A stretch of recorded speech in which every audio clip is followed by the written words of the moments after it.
Look, the only thing that a vote for reform can deliver in this election is a Labour government. And a Labour government is opposed in every detail to the things that reform says it wants to achieve. So that's what people need to bear in mind if they're thinking about voting reform when it comes to polling day. What is it like to fight a general election when no matter what you do, you cannot seem to shift the polls? We can't ask Rishi Sunak, but we can talk to a man who had a similar experience. He is the former Conservative Party leader, former Home Secretary, and current Conservative peer Michael Howard. He lost to Tony Blair in 2005. We can speak to him now. Good morning to you, Lord Howard. Good morning. This poll, I don't know if you've digested it yet over your breakfast. It's pretty bad, isn't it? Well, I think this is a general election campaign, and we ought to be talking about the issues and the policies of the parties and not about opinion polls. Opinion polls have been wrong before. They are snapshots. They don't predict necessarily. And I think our time would be much better spent if we talked about the policies and the issues and not about the polls. Well, I tell you what, we will get onto the policies and the issues in a minute because clearly they inform people's responses to polls. But the problem about the polls is they just seem to be getting worse. They're not kind of steady. There was one that said that Labour were on course for a 1997 style landslide. This one says it's going to be even more than that, even better for Labour, even worse for the Conservatives. The Conservative Party's electoral fortunes have declined since March, despite a policy blitz. So, what does that tell us about the policy and about the polling? I don't think it tells us anything at all. I mean, there was another poll which showed that the Labour lead, though still big, was a lot smaller than in the poll that you're describing. So look, we can analyse the polls endlessly and talk about the polls endlessly. This is an election about policies and issues. And one of the things which I think all the polls have in common, if you do want to talk about them, is that they say that a lot of people have yet to make up their minds.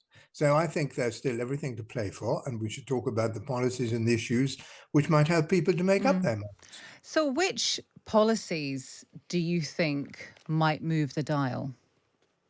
Well, I think the more people see of Keir Starmer, I think the more they will realise that he is not the Prime Minister we need. But that's not a policy, is it? It certainly last week he couldn't, as a matter of policy, he couldn't deal with Diane Abbott. And as Jeremy Hunt memorably said, if you can't deal with Diane Abbott, how do you expect to deal with Vladimir Putin? He dithered and he dallied, and in the end, he was bounced into a decision he didn't want to take by Angela Rayner. But That is Mike, not the sort okay, of government we Mike, want, and not the sort of Prime Minister we Michael Howard, we can talk about that, but you wanted to talk about policy, and I thought you were going to talk about small boats or national service, but instead you're talking about Diane Abbott and Keir Starmer. You asked me what's likely to change the dial, and Yeah, I said which I've policies. I've given you one example Mm, of which might change the dial. okay. Now, if you come to policies, I think the policy which the Conservative Party has announced today on immigration is something that is very important. I know that people care about immigration. I was out on the doorstep a few days ago, and they clearly are concerned about it, Mm, and understandably so.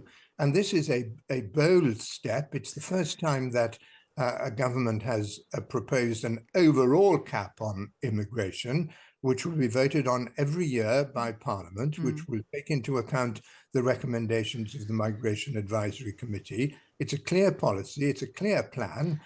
Labour have nothing comparable to Okay. offer. Some people say it's not that clear. There's no number and there's no date to achieve it. Oh, well, it will be introduced as soon as we get back to Parliament and can pass the necessary law. And the number will depend on what the Migration Advisory Committee recommend. They are the people who have to take into account the need for workers in particular sectors. But the other aspect of the policy, which is very important, is that it will reduce year by year. Immigration has come down in the last year. It's still too high. It reduced by 10% last year, Mm, and measures have been taken to reduce it further. okay. But I think this is an extra step, which will have a considerable impact on something which matters to voters and on which Labour have nothing to offer. Well, it does matter to voters, but there'll be plenty of people saying that maybe Labour have nothing to offer. But your record on migration has been woeful. In 2010, net migration was around 200,000. It is now hitting an all-time record high. Well, it did in 2022 at 764,000.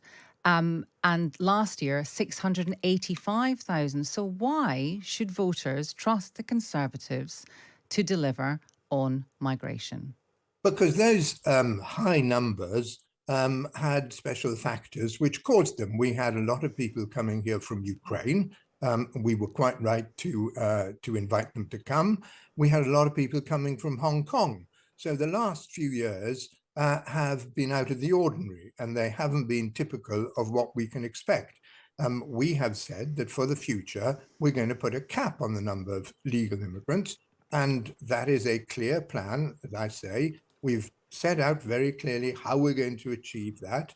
It's something which voters can understand, take into account, and compare to the complete lack of any sensible proposals coming from the Labour Party. Okay, can we talk about Nigel Farage? Nigel Farage says the Conservatives are on the verge of total collapse. Is he right? Of course he's not right.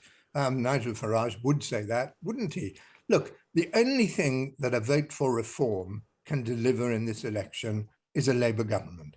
And a Labour government is opposed in every detail to the things that reform says it wants to achieve.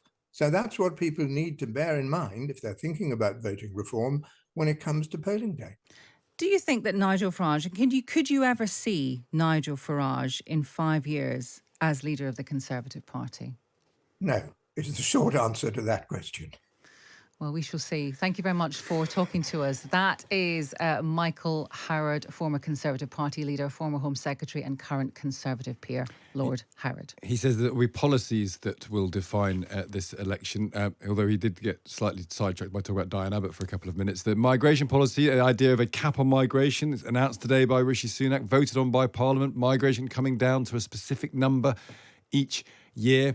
Do you agree with him that policies will dictate this election? He thinks Farage is not going to be and end up remodelling the Conservative Party. And he makes the argument, which I think is probably true, that Farage is a big risk to the Tories now, because if people vote for him, they'll probably allow a greater Labour majority. Geraldine's got in touch, by the way, to say these politicians are all out on the doorstep. They're not on mine. Being retired, I'd love a politician on my doorstep to while away the afternoon with.